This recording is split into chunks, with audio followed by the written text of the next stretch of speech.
Hey, how we doing? Good, good, good, good. So hey, if you have your Bibles with you this morning, go ahead and open them up to Colossians chapter 3. We're going to be in Colossians chapter 3 this morning. If you're new with us, we are in the middle of a series where we've been studying kind of verse by verse through the book of Colossians. We're going to be at Colossians 3, starting in verse 18 this morning. I do want to say, just kind of acknowledge David and Susan Courtney. This is their last Sunday here with us. And so a lot of you guys know them. He's probably greeted you with his big hat out there in the front as you walked in. If you're really lucky, you've gotten to eat some of his food and Susan's food. And so they've just been so hospitable. They're one of the couples that kind of helped us launch this church 2.5 years ago. So we're just really grateful for you guys. And they're moving to Arkansas. They've retired. And I guess some people go to Arkansas when they retire. And so that's good. So we're really grateful for you guys. And so Colossians chapter 3, if you're there, while you're kind of finding your way there, I have on the side of my right thigh, okay, right about here, I have 4 perfectly round scars, okay, in the side of my leg, holes right there, that line up just perfect with the 4 prongs of a fork. Okay, it's an interesting story. Tell you how those got there. I have a younger brother, Stephen, and so today he's like 6'3", 240, okay? But whenever I was in the 8th grade and he was in the 6th grade, I still had the upper hand, okay? And so I always, like, my favorite pastime was as a big brother, is like, hey, I just want to kind of make his life as miserable as I possibly can. And so we had about a 2-hour window by the time when we got home from school, before my parents got home from work. And that's kind of like that window. That's where I kind of just lived out that goal of kind of making my brother as miserable as I could. And I remember one day I got home, and typically, he got home before me. And I came home and I looked, and I was like, okay, where's he at? I want to kind of lay into him today. And he wasn't there. And I couldn't find him. And so I start kind of looking under beds. I look, behind doors and trying to find him anywhere. Then out of nowhere, Stephen jumps out from behind the corner like a ninja holding a fork.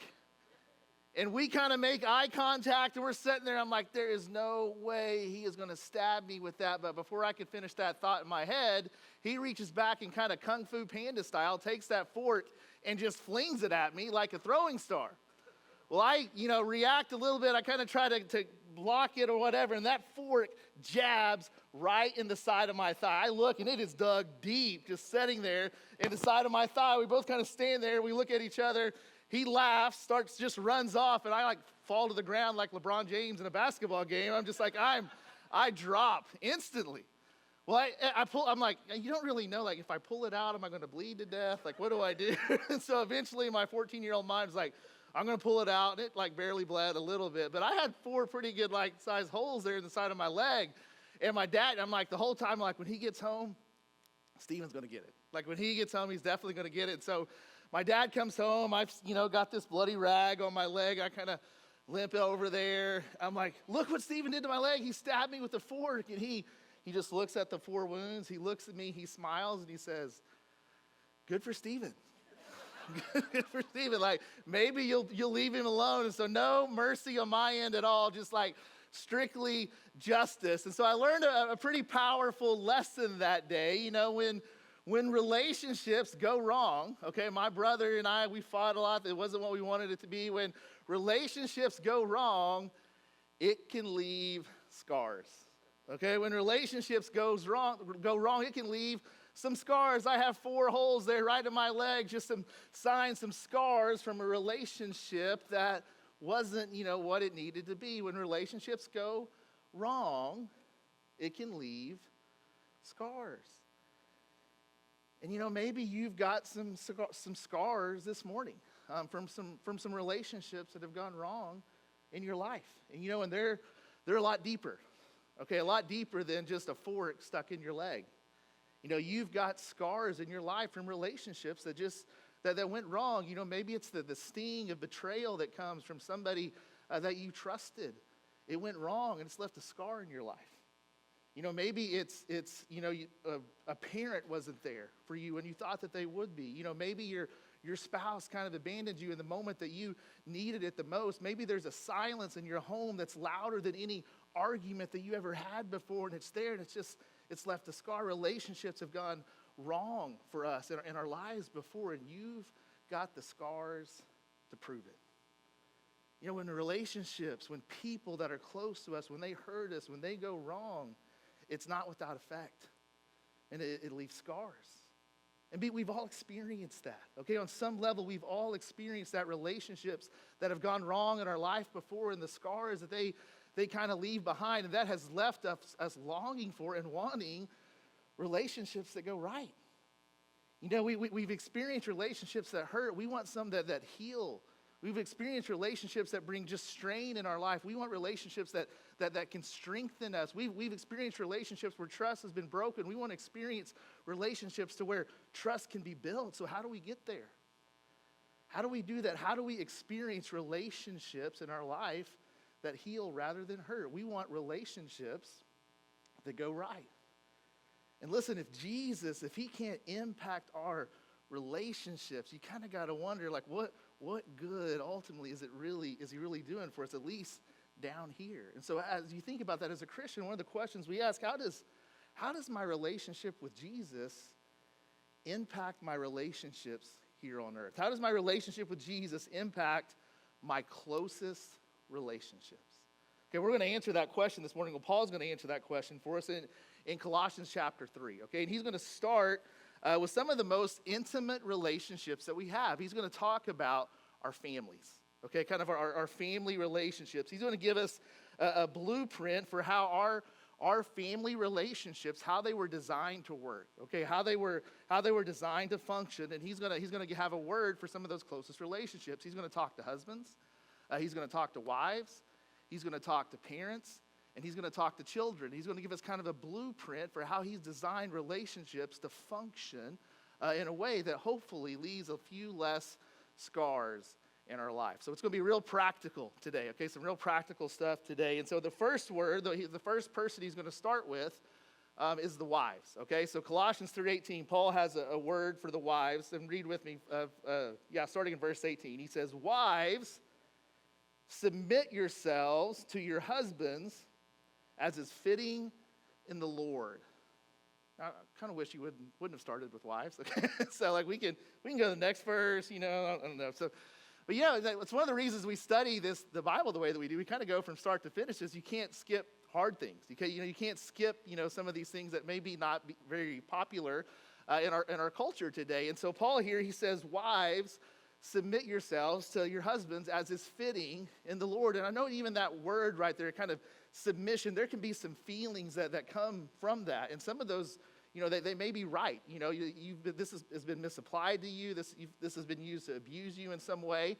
And so, but I want to just give me a chance here. Let's kind of see what Paul might really be talking about when he says, "Wives, submit yourselves to your husbands as is fitting in the Lord." So let's kind of look at what he's trying to see, what Paul's trying to say. As first, he says wives and husbands, okay? And so that's one thing we see right here. God designed marriage to be a husband and a wife, okay?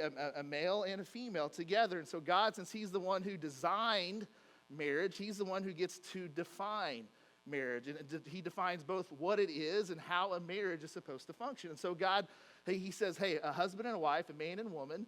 And then he's going to talk about the function. Okay, how is it actually designed and how is it actually supposed to work? He says, "Wives, submit yourselves to your husbands as is fitting in the Lord." So kind of the blueprint we have for wives here that Paul tells us is kind of the blueprint for a wife in a relationship is to lovingly submit. Okay, the wife is to lovingly submit. Okay, it's just this idea. She submit herself to her husbands as is fitting in the Lord. Now, she lovingly submits to her husband. Okay, not to, some people have tried to use this verse and say, hey, wives or women are to submit to all men or all these things. It's wives submit to your husband. Not your boyfriend, not your fiance. That's a special kind of relationship that he has here. Wives, submit yourselves to your husbands as is fitting in the Lord. Now, that word submit, it's kind of a military term. Okay, it's just this idea of somebody willfully placing themselves under the leadership of another person.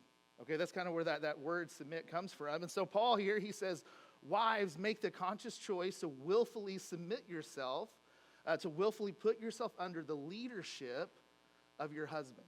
Okay, lovingly submit. So let me kind of try to flesh this out, what that means. One, submission, when he talks about biblical submission here, submission, it is not it deals with function, not value. Okay, that's kind of the first thing here. So submission, it deals with function, not value. Say Paul here, he's going to talk about the marriage relationship and how a husband and a wife kind of function together in that relationship. But at no point does he say that one person is superior over the other person.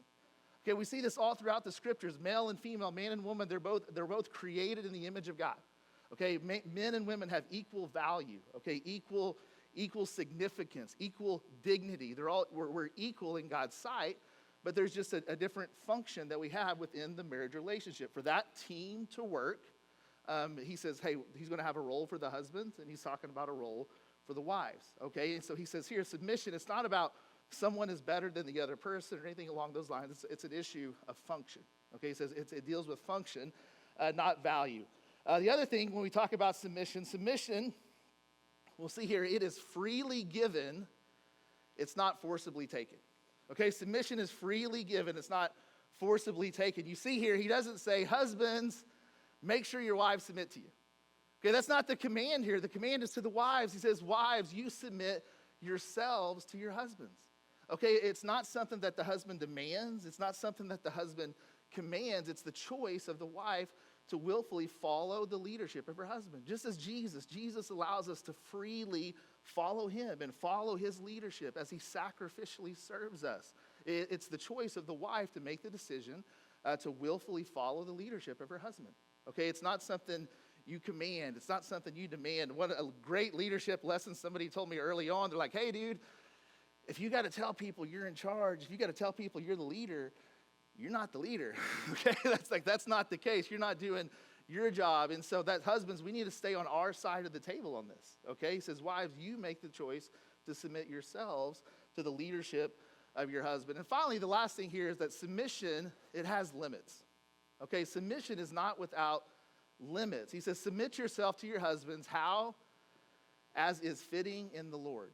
Okay, he puts a qualifier there at the end of it. There's a way that we do that. In submission, it has limits. And I think it fleshes itself out in a couple different ways. One, this does not mean as a wife that your personality, okay, the person that God made you to be, it doesn't mean that you suppress that or repress that in any way. God's the one that gave you the creativity you have. He's the one that made you with the passions and the personality that you have. There is not this biblically prescribed personality for wives. Okay, it looks, every wife, we're different, and God created us that way. So one, it doesn't mean that your personality, that you kind of suppress that within your marriage. And two, submission, it doesn't mean that you follow your husband into sin. It doesn't mean that at all. It says, as is fitting in the Lord. It doesn't mean you follow your husband into sin. It doesn't mean that you put up with abuse. Listen, if you're here this morning and you're in a marriage that's physically, emotionally, spiritually, or sexually abusive, you don't put up with that. You need to separate. Okay, you need to get out, and you need to get safe, and you need to call the police. Okay, and you need to tell somebody here in the church so we can come beside you and walk with you and help you through that. You ask Cooper, what's the thing that makes me the most mad? That when he was little, the first time he hit his sister, I was like, buddy, if you do that again, I'm going to put you through the wall. Okay, we don't do that. Okay, we don't abuse women. We don't put up with that. You don't follow your husband. You don't put up with criminal activity. Okay, you don't follow your husband into ways that's leading you contrary to the Lord. Ultimately, the person we submit to is Jesus Christ. Okay, and so this is a way that we can kind of live that out. It says, what is submission? It deals with function, not value. Okay, we're all equal in God's sight. It's something that it's freely given. It's not forcibly taken, and it has limits. And I know a lot of times when we can think about submission, it just can kind of have this like heaviness to it. You know, it's like, oh, it's just the weak. This our culture, it can kind of think a weak person is a person that submits. But that's not the way that the Bible talks about submission at all. Man, there's significant strength in someone that's willing to submit for the sake of another person. Significant strength in that. And really, that's a character that we see all throughout the life of Jesus Christ. Jesus submitted himself to others. When he was a kid, for a time, he submitted himself to the authority of his parents. You know, probably the place that we see it the most clearly is at the cross. The night before Jesus was crucified, what did he do? He was in a garden. He prayed, Father, I don't want to do this. I don't want to do this. I don't want to go through with this. This is not my plan, but hey, not my will, yours be done. And he submitted himself. Don't ask me to explain how that works in the Trinity, but he submitted himself to the Father and to his plan. And he went out the next day and he died on the cross and he bore the sins of the entire world. And listen, there was nothing passive about that decision that he made. There was incredible strength in that decision that he made to submit himself to the will of the Father. That submission, it is courage, it was trust, it was power, it was love, all wrapped into one. There's incredible strength in submission.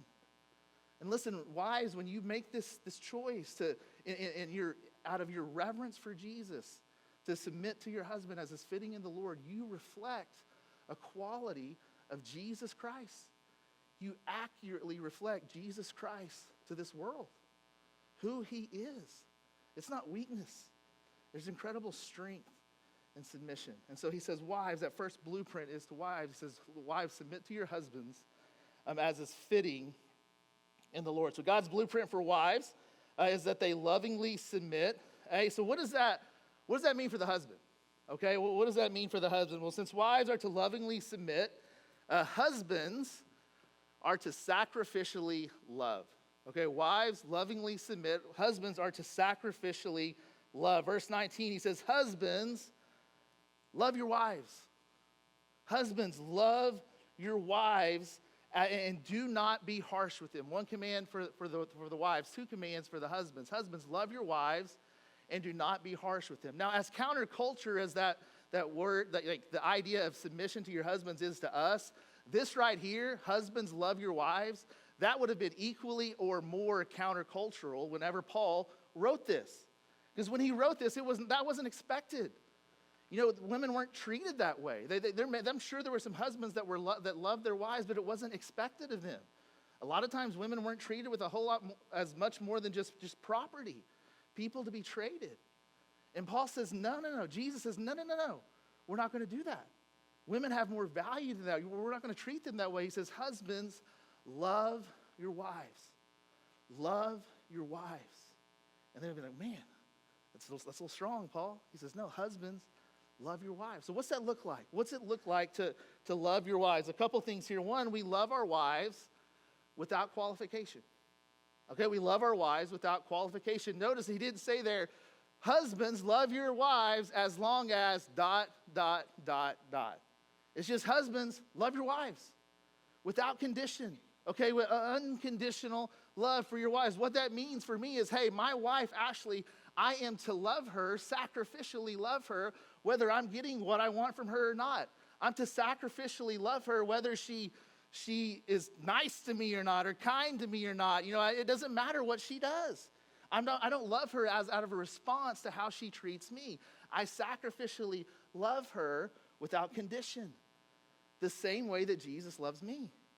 Listen, I don't have to jump through hoops for Jesus to love me, and my wife doesn't have to meet certain standards for me to love her. We love her without qualification, unconditionally. One, we love without qualification. Two, we love with kindness.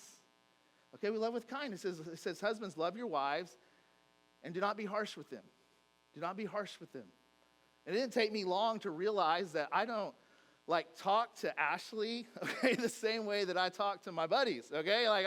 We got married and I had all my friends and I'm pretty sarcastic, okay? And we kind of like to get at each other and it's fine in that context. Everybody understands. When we got married, I started to talk to Ashley that way and just tears started coming down her face. I was like, oh, I can't do this. It's like, she's like, you hurt my feelings. Like, you can't. It's like, I was like sandpaper against her. And I can't just say, hey, you're too sensitive. Like, why don't you toughen up a little bit? No, I'm harsh, okay? And Paul says, you love your wives with kindness. That means I control my emotions. I control what I say. I'm gentle with her. She is not someone that I can be that way with.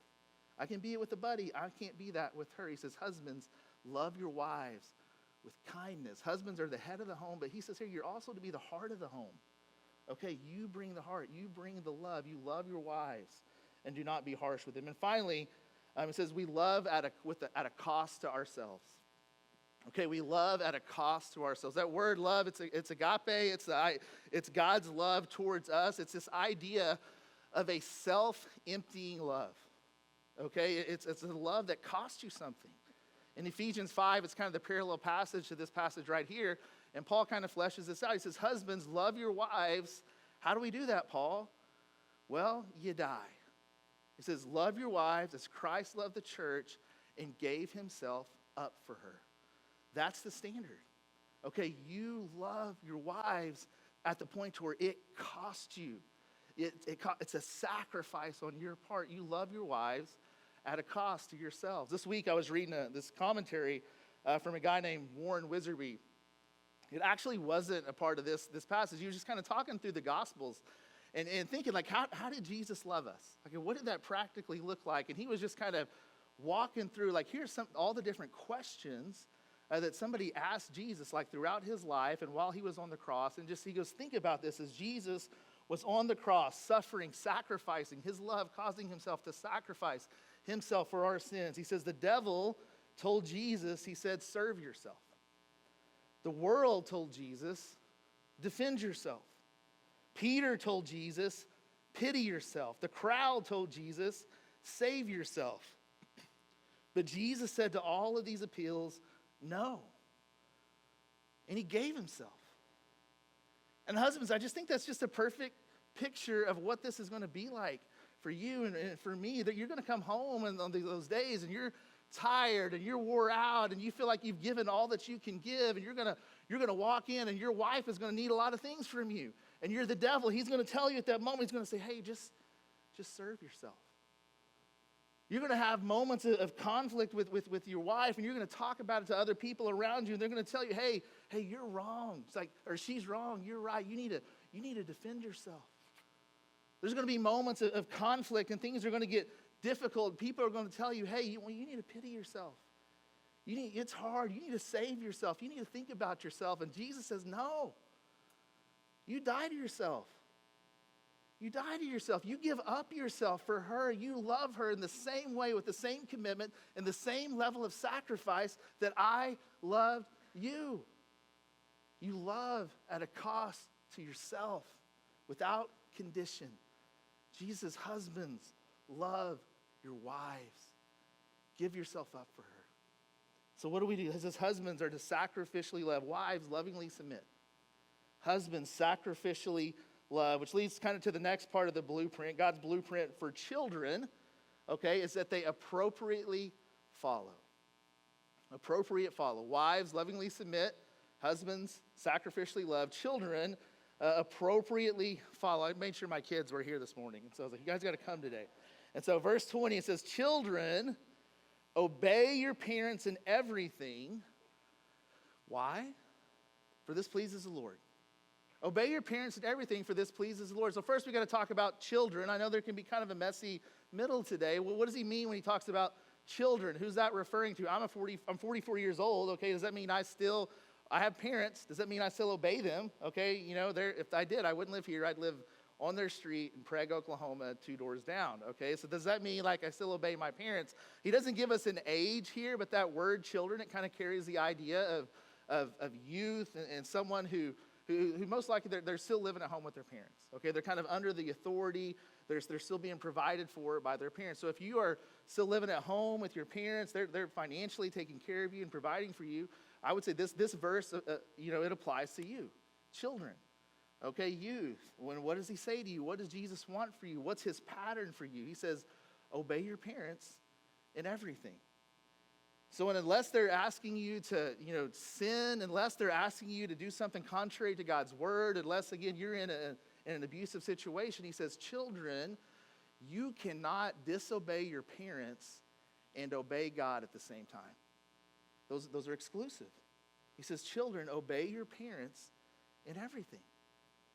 And not why? Well, it's not because your parents are going to be perfect, okay? It's not because your parents aren't going to make mistakes. They are.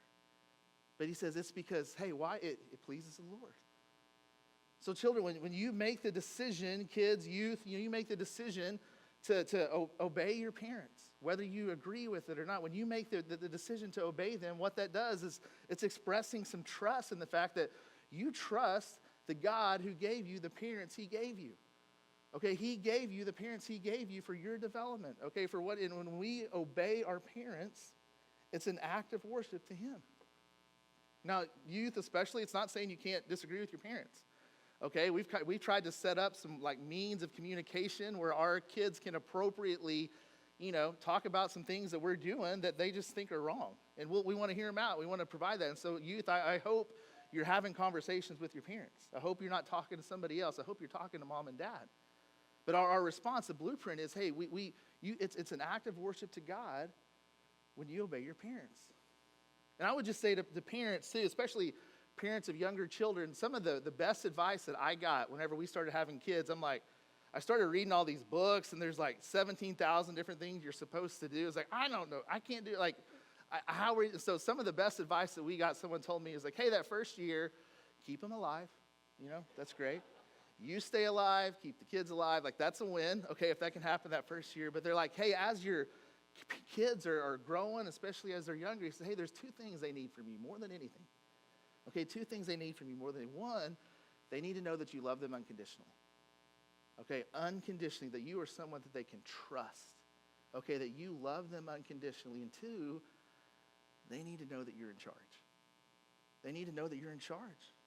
Okay, you've got to teach them to obey. And so children are to appropriately follow the leadership of parents. And so wives lovingly submit, husbands sacrificially love, children appropriately follow, which leads to Jesus' kind of last blueprint we'll look at right here today. And it's for parents. He says parents are to responsibly lead. Okay, parents are to responsibly lead. Verse 21, he says, fathers, do not embitter your children, or they will become discouraged. So he specifically talks to fathers here, but it's a principle that's true, for both parents. He says, do not embitter your children. Okay, he says, don't exasperate them. Don't poke at them. Don't prod at them to the point where they're just frustrated and they're living in this kind of anxious kind of life. He says, do not embitter your children. To parents, so there's a lot of ways that we can do this. Listen, we embitter our children. We can do that by being overprotective of them. We're overprotective and we never trust them to do anything. That embitters them. Okay, it embitters them. We can compare our kids to other kids. That's pretty disheartening. Okay, it embitters them. It's like, why can't you do this? Like, why can't you obey like this kid? Wait, and it just leaves them. It diminishes their self-worth. It frustrates them. We can fail to show affection, fail to hug our kids, fail to tell them that we love them, and they feel unappreciated, and that embitters them. We can just not have consistent boundaries with our kids. It's a way that we can embitter them, and they're just lost. They don't know what to do. Cooper and I are kind of doing this Bible study right now about what it means to be a man. I was like, hey, what are some things that you've noticed about some of the kids that you're friends with? He's like, they don't know nobody ever really showed them what's right or wrong. They just don't really know what to do in a lot of these situations. And they're lost, and that can embitter them. We can embitter our kids by being critical, overly critical of them. And we can crush their confidence. Paul says, don't embitter your kids. Why? Because if you do that, and that's the environment that you create, he says they're going to get discouraged. They're going to get discouraged. And you as the parents, as mom and dad, you're the one that's supposed to pour courage into their lives so they can, to lead them toward the man or the woman that God has created them to be. But instead, if you embitter them, you're going to drain the courage right out of them, and they're going to give up. If you embitter them, they're going to become discouraged, and they're going to quit. Probably about a year ago, maybe a little over a year ago, Ashley, I came home one day, and Ashley says, hey, Bryan, sit down. Listen, buddy, like, you need to change. Like, you got to change. I'm like, what are you talking about? It's like, you need to make a change. And what was happening is we would eat dinner at our table, and I would come home, and they're there. I walk in, and Ashley and the kids are all sitting there, and there's laughter. People are smiling. People are talking about their day. And when I sat down at the dinner table, within 15 seconds, I had somehow sucked all of the joy out of the room. Okay, I just sat down, and 15 seconds later, it's quiet.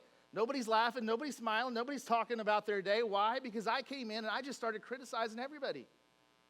I just came in and all my mind could go to, all it could point to were all the things that people weren't doing and all the things that they weren't doing wrong. Your grades aren't good enough here. You didn't try hard enough here. Your chores aren't done here. And I'm just like, all I saw was the negative, and it sucked the life out of my family.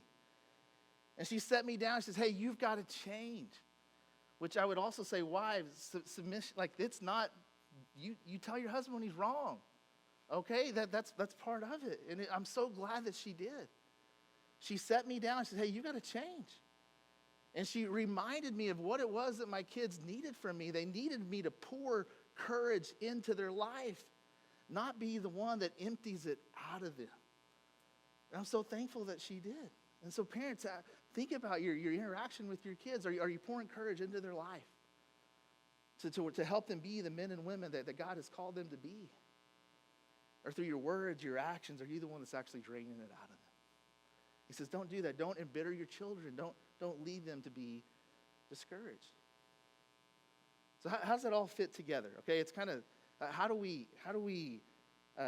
does my relationship with Jesus impact my relationships with other people? Well, he's given us a blueprint to follow. He's like, you don't have to figure this out by yourself. I designed these relationships, and I've also designed a way for them to function. It says, wives submit, lovingly submit. Husbands sacrificially love. Children appropriately follow. Parents responsibly lead. He says this is the way that it's designed to happen. And so the question I have for you this morning is whatever role that you play. Okay, we don't all play all of these roles, and there's some roles that we don't play right now that we may play again in the future. But whatever role that we play, will you trust Jesus enough to kind of follow his blueprint? Follow his blueprint for the relationships that we have. It's like we got this box of Legos, there's instructions there. Okay, I can get the box and I can open it up and I can try to figure it out for myself, but it results in a lot of frustration. But if I'll just kind of follow the instructions that he gives me, it's a lot less frustrating of an experience for me. And listen, when we do that, when we follow his blueprint, it can result in something that's pretty special. I'll tell you one last story as we close. Robertson and Muriel McQuilkin. I think we have a picture of them right here. Do we have one that we put up there? Robertson and Muriel McQuilkin. So they were married. Robertson and Muriel McQuilkin, they got engaged on Valentine's Day in 1948. Okay, 1948, they got engaged. They got married later that August. And they just, from the time they got married, they had this cool little life together, of life of faithfulness to each other, life of faithfulness to the Lord. And they, for the next 30 years, they were missionaries in Japan together for a while, and they just did a lot of really cool things. And by 1978, Robertson McQuilkin, he was the president of Columbia International University, okay, which was at the time one of the most prestigious Bible colleges in our country at the time. And so in 1978, Robertson McQuilkin, he was one of the most influential Christian leaders in our country. Well, in 1981, things changed pretty drastically for Robertson and Muriel McQuilkin when Muriel was diagnosed with Alzheimer's disease. And so she gets that disease, and it progresses, and to make a long story short, it gets to the point to where Muriel, she can't function. Robertson is the only person that she can recognize. Okay, he's the only one that she can remember, and when he's not there, it just goes really, really bad for her. And so Robertson, he kind of hits a crossroads. Man, here he is at this point in his career. He's the president of this prestigious seminary, and he's got his sick wife at home. And so he had a decision to make. Okay, his job, his roles were at this seminary, this college. They were taking more and more of his time. But so were the needs to care for his wife at home. So he had to decide, hey, I can either, get some help and put Muriel in some assisted living, and we can kind of go that route so I can focus on my career, or I can resign and I can take care of her. And it ended up being a pretty easy decision, actually, for Robertson. And I want you to hear it from him. So this is Robertson McQuilkin reading his resignation speech at Columbia International University. Go ahead and play that. I haven't in my life experienced easy decision-making on major decisions, but one of the simplest and clearest decisions I've had to make is this one, because circumstances dictated it. Muriel, now, in the last couple of months, seems to be almost happy when with me, and almost never happy when not with me. In fact, she seems to feel trapped, becomes very fearful, sometimes almost terror. And when she can't get to me, there can be anger. She's in distress. But when I'm with her, she's happy and contented. And so I must be with her at all times. And you see, it's not only that I promised in sickness and in health, till death do us part. And I'm a man of my word. But as I have said, I don't know with this group, but I've said publicly, it's the only fair thing. She sacrificed for me for 40 years to make my life possible. So, if I cared for her for 40 years, I'd still be in debt. However, there's much more. It's not that I have to, it's that I get to. I love her very dearly, and you can tell it's not easy to talk about. She's a delight. It's a great honor to care for such a wonderful person.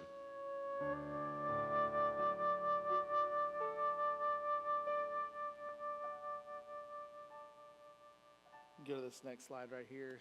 Robertson resigned as the president of Columbia International University in 1990 to take care of his wife, Muriel, full time. She stopped recognizing him 3 years later in 1993. And for the next 10 years, he loved her. And he leaned into God's blueprint for his life, and he stayed faithfully by her side until she died in 2003 at the age of 81. And don't we want relationships that work like that? I mean, isn't that the longing, not just husband, wife, but all of our relationships, for our relationships in this world to reflect that type of Christ likeness and to experience that? He's given us a blueprint to follow if we'll trust him and lean into that. And that's the ideal. Okay, and this story right here is kind of a picture of the ideal, and we should long for that, and we should pursue that. But as we get ready to close, I want to make sure everyone also hears this from me. The ideal isn't always met. And we haven't always met the ideal. Okay, and we won't always perfectly meet the ideal in the future, but where the ideal is not realized, hear this from me, grace abounds. When the ideal is not realized, grace abounds. Jesus came, he died, he rose again, not because we were always going to get all of this stuff right.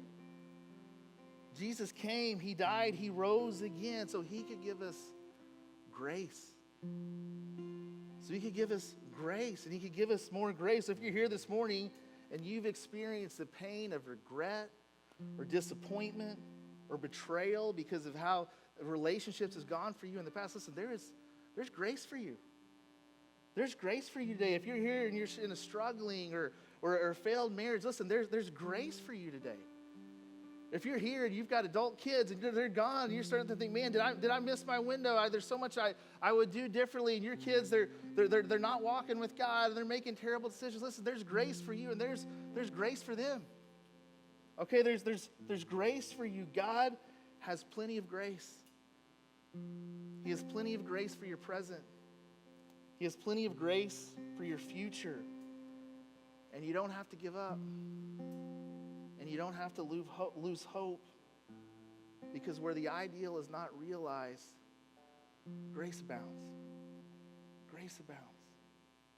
And so let's long for, let's lean into that, and by the power of God's grace, follow his blueprint. I mean, let's something other than scars. Pray for something other than scars to mark our relationships in this world. Let me pray for us. Father, thank you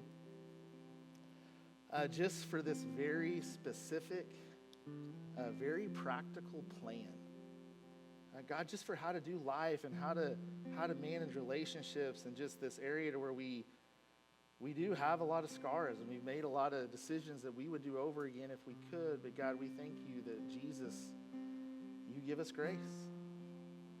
And God, you are sovereign and you are in control, and we can trust you even in the midst of that. And so, Lord, thank you, though, for just the wisdom that you give us here in Colossians. I pray that you would give us grace. Grace, Lord, to a wife right now who is in a situation where it could even be hard to live this out. I pray that you would give her grace. Lord, I pray for grace for husbands to sacrifice for their sake of their family, grace for kids to obey their parents, grace for parents to lead their families in a way that honors you. Jesus, we pray for grace. And I pray that the way that we do relationships, that it would reflect you to this world.